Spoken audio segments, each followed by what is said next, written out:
So we're going to look at how to find zeros of functions. And we're going to do some sketches, and we're also going to talk about and bring in some of the factoring techniques that we discuss as well. So if we have functions with higher powers, so like 3 and 4, there is a possibility of having more than just 2 zeros like we talked about previously. So to show an example, we're going to do that first one together. So if you go to y equals and then type in x to the third minus 3 x squared minus 6x plus 8. So I'm looking for the zeros on here, and I notice that I have a 0 at -2, I have a 0 at 1, and I have a 0 at 4. So I'm going to put those points, -2, 1, and 4, and it looks like before -2 it's negative, the y values are negative. So that means it's going to be going up, down, and then back up. So again, this is just a sketch.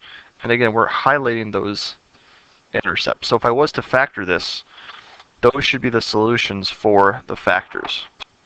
And this is a good way on multiple choice questions to kind of check your work. Now, if you take a look at B, which is the last one we're going to do, we got 2x to the third power minus 8x plus 9. If I do second and graph for that, I noticed a couple things. First thing I noticed is that there's a point between -3 and -2 where it crosses. So I'll illustrate a 0 there. Let's say it's like around -2.5, somewhere in that area. Then it goes up. Looks like it gets down to 1, 3, and then back up again. So this one looks kind of like it's doing something like this. It's going to go through that -2.5, gets down to about 1, 3, and then starts going up. So it's only got this 1, 0. Okay, so here's two different possibilities. Maybe we have one that has 2, where this value right here, this line, maybe it touches that x-axis.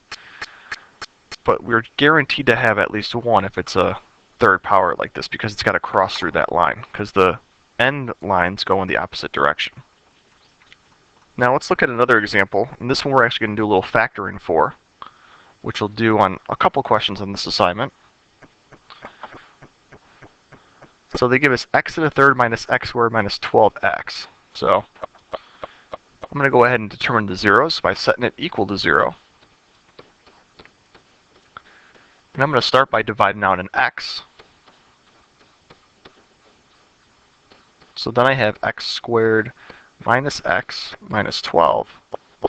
And then I can factor out in the trinomial, because I got a -1, I can do x minus 4 and x plus 3. So I'm going to have 3 zeros in this case. I'm going to have x is 0 because of the first x. I'll have x minus 4 is 0, which would be x equals 4. And then x plus 3 equals 0, which would mean x equals -3. So I'm going to mark those points, 0, -3, and 4. And then if I'm looking, or if I was to look at this, you're going to see that this graph is going to go up through, back down, and up through again, similar to what we just drew in the first example. So these, if I was to go ahead now and check it graphically,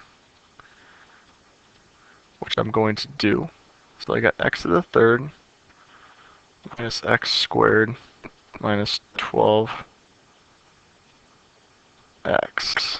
You'll see when I go to the graph, the table, I got 0 and 4 on the screen, and then -3, which we just talked about. So now I'm going to go ahead and take a look at exercise 3. Sorry, check that. I'm going to look at exercise 4. Now this one, again, they want us to determine algebraically.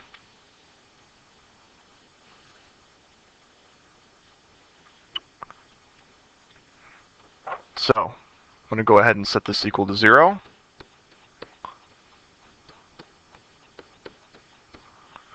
So in this case, it's going to look like, well, I'm going to have To break this apart, can't factor anything out, so we got x squared and x squared for the fourth power, and then -1 and -4 for the values that multiply to 4 and add to -5.